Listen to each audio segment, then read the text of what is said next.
Clever Elsie by the Brothers Grimm. There was once a man who had a daughter who was called Clever Elsie. And when she had grown up, her father said, "We will get her married." "Yes," said the mother, "if only someone would come who would have her." At length a man came from a distance and wooed her, who was called Hans, but he stipulated that Clever Elsie should be really smart. "Oh," said the father, "she has plenty of good sense." And the mother said, "Oh, she can see the wind coming up the street and hears the flies coughing." "Well," said Hans, "if she is not really smart, I won't have her." When they were sitting at dinner and had eaten, the mother said, "Elsie, go into the cellar and fetch some beer." Then Clever Elsie took the pitcher from the wall, went into the cellar, and tapped the lid briskly as she went, so that the time might not appear long. When she was below, she fetched herself a chair and set it before the barrel so that she had no need to stoop, and did not hurt her back or do herself any unexpected injury. Then she placed the can before her and turned the tap, and while the beer was running, she would not let her eyes be idle, but looked up at the wall, and after much peering here and there, saw a pickaxe exactly above her, which the masons had accidentally left there. Then Clever Elsie began to weep and said, "If I get Hans, and we have a child, and he grows big, and we send him into the cellar here to draw beer, then the pickaxe will fall on his head and kill him." Then she sat and wept, and screamed with all the strength of her body over the misfortune which lay before her. Those upstairs waited for the drink, but Clever Elsie still did not come.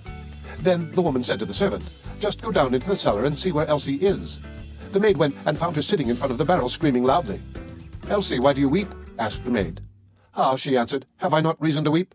If I get Hans, and we have a child, and he grows big, and has to draw beer here, the pickaxe will perhaps fall on his head and kill him." Then said the maid, "What a clever Elsie we have," and sat down beside her and began loudly to weep over the misfortune. After a while, as the maid did not come back, and those upstairs were thirsty for the beer, the man said to the boy, "Just go down into the cellar and see where Elsie and the girl are." The boy went down, and there sat Clever Elsie and the girl, both weeping together. Then he asked, "Why are you weeping?" "Ah," said Elsie, "have I not reason to weep? If I get Hans, and we have a child, and he grows big, and has to draw beer here, the pickaxe will fall on his head and kill him." Then said the boy, "What a clever Elsie we have," and sat down by her, and likewise began to howl loudly. Upstairs they waited for the boy, but as he still did not return, the man said to the woman, "Just go down into the cellar and see where Elsie is." The woman went down and found all three in the midst of their lamentations, and inquired what was the cause. Then Elsie told her also that her future child was to be killed by the pickaxe when it grew big and had to draw beer, and the pickaxe fell down. Then said the mother likewise, "What a clever Elsie we have," and sat down and wept with them. The man upstairs waited a short time, but as his wife did not come back, and his thirst grew ever greater, he said, "I must go into the cellar myself and see where Elsie is."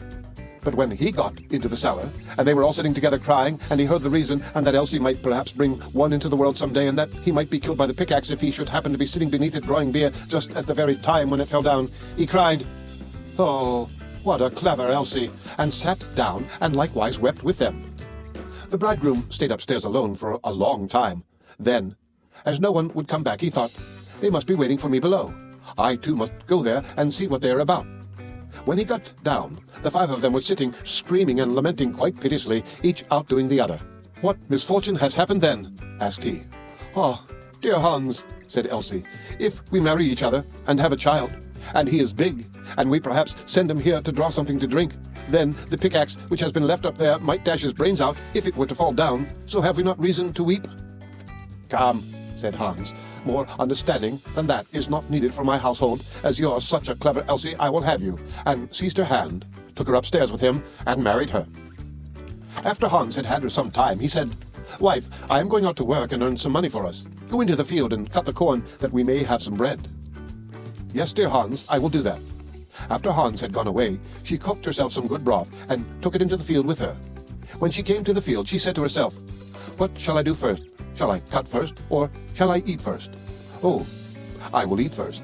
Then she drank her cup of broth, and when she was fully satisfied, she once more said, "What shall I do? Shall I cut first, or shall I sleep first? I will sleep first." Then she lay down among the corn and fell asleep. Hans had been at home for a long time, but Elsie did not come. Then said he, "What a clever Elsie I have. She is so industrious that she does not even come home to eat." But when evening came, and she still stayed away, Hans went out to see what she had cut. But nothing was cut, and she was lying among the corn, asleep. Then Hans hastened home, and brought a fowler's net with little bells, and hung it round about her, and she still went on sleeping. Then he ran home, shut the house door, and sat down in his chair and worked. At length, when it was quite dark, clever Elsie awoke, and when she got up there was a jingling all around about her, and the bells rang at each step which she took. Then she was alarmed, and became uncertain whether she really was clever Elsie or not, and said, "Is it I, or is it not I?" But she knew not what answer to make to this, and stood for a time in doubt. At length she thought, "I will go home, and ask if it be I, or if it be not I, and they will be sure to know." She ran to the door of her own house, but it was shut. Then she knocked at the window and cried, "Hans, is Elsie within?" "Yes," answered Hans, "she is within." Hereupon she was terrified and said, "Oh, heavens, then it is not I," and went to another door.